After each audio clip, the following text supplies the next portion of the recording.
بسم اللہ الرحمن الرحیم۔ کہتے ہیں کہ قلعہ کے دو دروازے تھے جن کے مابین ایک دہلیز تھی۔ بواب ان دونوں کو اندر سے بند رکھتے تھے۔ کچھ آدمی یہاں ہتھیار بند رہتے تھے اور ان کے علاوہ باری باری سے 3 آدمی نگہبانی کا کام کیا کرتے تھے۔ جب دامس رحمۃ اللہ علیہ یہاں آئے تو انہوں نے دروازہ کو اندر کی طرف سے بند پایا۔ یہ دیکھ کر آپ بہت سٹپٹائے اور انہیں یہ نہایت ناگوار معلوم ہوا اور دروازے کے ستون کی طرف متوجہ ہوئے، اور اس میں ایک پتھر کو رکھے ہوئے دیکھا۔ آپ نے وہ پتھر ہٹایا اور اس سوراخ میں سے جو پتھر ہٹانے کے بعد ظاہر ہوا تھا، آپ دروازے کے اندر یعنی اس دہلیز میں جو دونوں دروازوں کے مابین تھی داخل ہو گئے۔ دہلیز میں تمام پھیرے والے شراب کے نشے میں مخمور تھے۔ آپ نے اپنے خنجر سے اول تمام کا کام تمام کر دیا۔ عذابادی دونوں دروازوں کو جو دہلیز سے ایک قلعہ کے اندر کی طرف تھا اور دوسرا باہر کی جانب کھول کے اسی طرح ان کے واڑوں کو بند رکھا اور اپنے ساتھیوں کے پاس واپس چلے آئے۔ اس اثنا میں صبح یہ قریب ہو گئی تھی۔ آپ نے اپنے ساتھیوں سے فرمایا، جوانان عرب، میں تمہارے لیے دروازہ کھول آیا ہوں اور ان لوگوں کو جو وہاں موجود تھے قتل کر آیا ہوں۔ بہتر یہ ہے کہ آپ حضرات دروازوں کے پاس چلے اور حزم احتیاط کو کام میں لاتے رہیں۔ انشاءاللہ العزیز یہ بقیہ قوم بھی تمہارے خنجروں کا لقمہ اور مسلمانوں کی تلواروں کی فیاس بجانے والے ثابت ہوگی۔ مسلمان یہ سنتے ہی کھڑے ہو گئے، خنجروں کو سنبھالا، ڈالوں کو لٹکائے اور چپ چپ کے دروازوں تک پہنچ گئے۔ یہاں آ کے آپ نے ایک آدمی کو اسلامی لشکر میں روانہ کیا تاکہ ہمارے قلعے میں فون جانے کی خبر دے دے۔ 5 آدمیوں کو دروازوں پر متعین کیا اور خود بقیہ آدمیوں کو لے کر یوقنا کے گھر کی طرف چلے۔ جس وقت اس کے پاس پہنچ گئے تو تکبیروں کی آواز بلند کی آواز سنتے ہی قلعے میں کہرام مچ گیا۔ آپ اپنے ساتھیوں کو لے کر دروازے کی طرف لوٹے اور ہر شخص جنگ کے لیے تیار ہو کے ایک جگہ کھڑا ہو گیا۔ افسران رومی اس چھوٹے سے دستہ کی طرف چلے اور آپس میں چیخ چیخ کر کہنے لگے، کم بختو، یہ مصیبت کس طرح نازل ہو گئی اور ابو کا یہ ہیلا اور مکر ہم پر کیوں کر چل گیا؟ یوقنا نے اپنی فوج کو للکار کر حکم دیا کہ انہیں چاروں طرف سے گھیر لو۔ مسلمان نے بھی تکبیر کی آوازیں بلند کی اور ایک متفق آواز سے اللہ اکبر کا نعرہ فضائے آسمانی میں گونجنے لگا، جس سے رومیوں کے خیال میں یہ بات بیٹھ گئی کہ مسلمانوں سے یہ قلعہ ڈٹا اور بھرا پڑا ہے۔ دونوں فریقوں میں جنگ شروع ہو گئی۔ ہر بہادر اور جری لڑائی کے کرشمے اور جنگ کے کرتب دکھانے لگے۔ شورغوا بلند ہوا، نیزے بیکار ہو گئے، تلواریں بڑھ بڑھ کر کام کرنے لگی، خون کی ندیاں بہنے لگی اور ہاتھ اور شانے کٹ کٹ کر گرنے لگے۔ رومیوں پر بلائیں اتری اور مسلمانوں کی تکبیریں قلعہ کی 4 دیواری سے ٹکرا ٹکرا کر اپنی ہیبتوں سے دلوں کو فاش فاش کرنے لگی۔ ابن عوص رحمۃ اللہ علیہ کہتے کہ میں بھی اس جنگ میں شریک تھا اور رومیوں پر عرصہ حیات تنگ کرنے میں بھی مسلمانوں کا ساتھ دے رہا تھا۔ رومی نہایت سختی اور بے جگری کے ساتھ حملہ کر رہے تھے اور مسلمان حملہ اور شیروں کی طرح رومیوں کو بکریوں کی طرح موت کے گھاٹ اتارتے جاتے تھے۔ میں نے حضرت دامس رحمۃ اللہ علیہ سے زیادہ شدید اور سخت لڑنے والا اس دن کسی شخص کو نہیں دیکھا۔ لڑائی ختم ہونے کے بعد میں نے ان کے بدن پر 73 زخم شمار کیے تھے جو تمام کے تمام جسم کے اگلے حصے پر تھے۔ لڑائی زور و شور سے ہو رہی تھی اور ہمارا ہر ایک آدمی ایک دوسرے کی حمایت کر رہا تھا اور اپنے ساتھی کو بچاتا جاتا تھا۔ ہم 23 آدمی رہ گئے تھے اور 4 بزرگ جامع شہادت نوش کر کے ہمیشہ کے لیے الوداع کہہ گئے تھے۔ وہ حضرات ازبیل تھے، اس بن عامر حزمی بنی حزم سے، ابو حامد بن سراقہ ہمیری، فارے بن مسیب تمیمی اور فزارہ بن مراد عوفی رضی اللہ عنہم اجمعین۔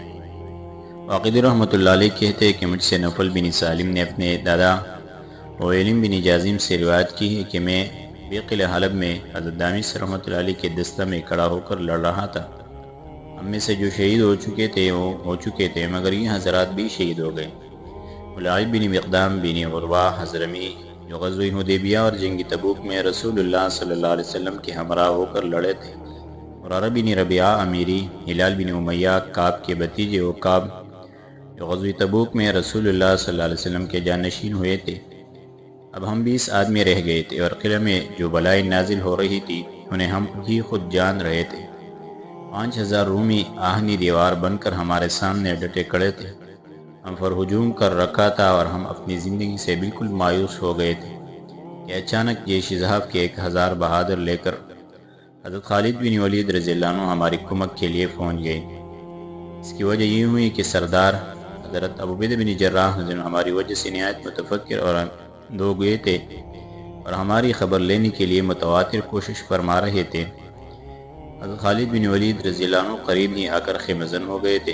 حضرت دامس رحمۃ اللہ علیہ نے جن 2 آدمیوں کو خبر دینے کے لیے روانہ کیا تھا وہ پہلے حضرت خالد بن ولید رضی اللہ عنہ سے ملے تھے، اس لیے جلدی کر کے آپ ہی ہمارے کمک کو دوڑ پڑے تھے اور ہمیں نہایت سخت اور ابتلا میں مبتلا پایا تھا۔ آپ کے آنے سے قلعے میں ایک شور بلند ہو گیا اور رومی آپ کی آواز سنتے ہی بادل کی طرح پھٹ گئے۔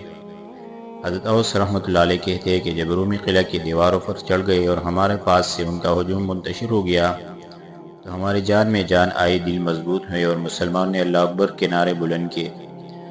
حضرت زرار بن یازور رضی اللہ عنہ اور انہی جیسے دوسرے دلاوران اسلام گردنیں مارتے ہوئے قلعے میں داخل ہوئے۔ لڑائی نے اہمیت پکڑ لی، ہم نے جان توڑ حملہ کیا اور بہت سے آدمیوں کو خاک خون میں الٹا کر کے اکثروں کو گرفتار کر لیا۔ مسلمانوں کی ایک جماعت کثیر قلعہ میں ہمارے پاس پہنچ گئی۔ رومیوں نے جب یہ دیکھا تو ان کی کوئی ہوئی عقل اب واپس آئی کہ ہم ان کا مقابلہ نہیں کر سکتے۔ ہتھیار پھینک دیے، لڑائی سے ہاتھ روکے اور زور زور سے پکارنا شروع کیا، لفون لفون۔ یہ سنتے ہی مسلمانوں نے بھی شمشیر بنیان کو میاویں اور ان کے قتل کرنے سے ہاتھ کھینچ لیا۔ حضرت عبیدہ بن جراح رضی اللہ عنہ بھی عساکر اسلام کے ساتھ اب یہاں پہنچ گئے اور آپ کی ٹاٹے مارتی ہوئی فوج قلعہ کے پاس آ گئی۔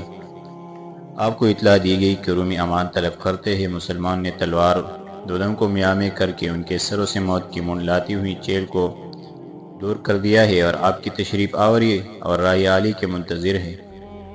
آپ نے فرمایا مسلمان نے توفیق، رفیق اور ہدایت کو مشعل راہ بنا لیا ہے، ایسا ہی چاہیے تھا۔ اس کے بعد آپ نے قلعہ کے مردودان کو حاضر کرنے کا حکم دیا اور جب وہ آپ کی خدمت میں حاضر کر دیے گئے تو آپ نے ان پر اسلام پیش کیا۔ سب سے پہلے سردار یقنا اور اس کی افسرانی لشکر کی ایک جماعت نے اسلام کی طرف سبقت کی اور اسلام لے آئی۔ آپ نے ان کے مال و اسباب اور اہل و عیال کو ان کے سپر کر دیا۔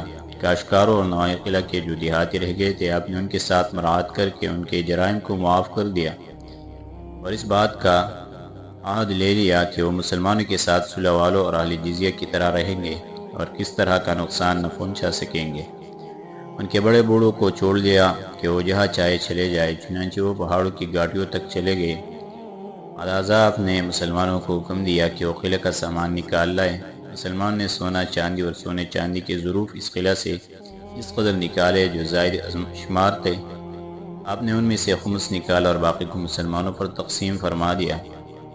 حضرت دامس ابو الحلول رحمۃ اللہ علیہ کی ہوشیاری اور فنون جنگ کی عجائبات لوگوں میں مشہور ہوئے اور آدمی آپ ہی کے قصے ہر طرف دہرانے لگے۔ آپ کے زخموں کا علاج کیا گیا اور جب تک آپ اور آپ کے ساتھیوں کے زخم مندمل نہ ہو گئے اس وقت تک مسلمان یہی اقامت گزیر رہے۔ کہتے ہیں کہ حضرت عبیدہ بن جراح رضی اللہ عنہ نے حضرت دامس رحمۃ اللہ علیہ کو دوہرا حصہ دیا تھا۔ ان کاموں سے فارغ ہونے کے بعد حضرت عبیدہ بن جراح رضی اللہ عنہ نے امراء اور اکابر مسلمین کو جمع کر کے اپنے کام میں مشورہ کیا اور فرمایا اللہ پاک تبارک و تعالی نے جن کے لیے ہزار ہزار حمد اور لاکھ لاکھ شکر ہے اس قلعہ کو مسلمانوں کے ہاتھ سے فتح کرا دیا اور اب کوئی جگہ سوائے انطاکیہ کے جو ملک ہرقل کا دارالسلطنت اور رومیوں کی عزت کی صدارت کی کرسی ہے ایسی باقی نہیں رہی جہاں سے ہمیں دشمن کے خروج کا خوف ہو۔ کوئی ایک جگہ ایسی باقی ہے جہاں ملک ہرقل کے علاوہ اس کے دوسرے باجگزار سلاطین اور ولیان ملک بھی مجتمع ہے۔ ایسی صورت میں اب ہمیں انطاکیہ کی طرف قص اور اس پر فوج کشی کرنا چاہیے۔ اس میں آپ حضرات کی کیا رائے ہے؟ یہ سنتے ہی سب سے پہلے سردار یقنا والی حلب کھڑا ہوا اور عربی زبان میں نہایت فصاحت کے ساتھ کہنے لگا ایھا الامیر، اللہ غالب و بزرگ و برتر نے آپ کے دشمنوں کے مقابلے میں آپ کی مدد اور تائید جو فرمائی ہے اور ہر جگہ فتح و نصرت کے ساتھ آپ کا ساتھ جو دیا ہے، اس کی وجہ محض یہ ہے کہ آپ کا دین دین قیم اور صراط مستقیم ہے اور آپ کے نبی بلا شک و شبہ نبی ہے۔ عیسیٰ علیہ السلام نے ان کی بشارت دی، انجیل مقدس میں ان کا ذکر آیا کہ وہ خاتم الانبیاء حق و باطل میں تفریق کرنے والے کریم اور یتیم ہوگے، ان کے والدین کی وفات ہو جائے گی اور ان کی کفالت ان کے دادا اور چچا کریں گے۔ ایھا الامیر کیا ایسا ہی ہوا ہے؟ آپ نے فرمایا ہاں ہمارے نبی وہی ہے صلی اللہ علیہ وسلم، یوحنا میں تمہارے معاملے میں بہت حیران ہوں۔ کل تو تم ہمارے ساتھ لڑ رہے تھے اور یہ چاہتے تھے کہ ہمارے لشکر کو ہزیمت دے دو، ہماری رسد روک لیتے تھے، راستہ بند کر دیتے تھے کہ ہم تک سامان خودنوش نہ پہنچ سکے، اور آج یہ کہہ رہے ہو۔ نیز میں نے تمہارے متعلق یہ سنا تھا کہ تم عربی قطعا نہیں جانتے، مگر اب نہایت فساد سے بول رہے ہو، یہ اتنے میں کہاں سے سیکھ لی؟ یوحنا کا جواب انشاءاللہ آگے درس میں ذکر کریں گے۔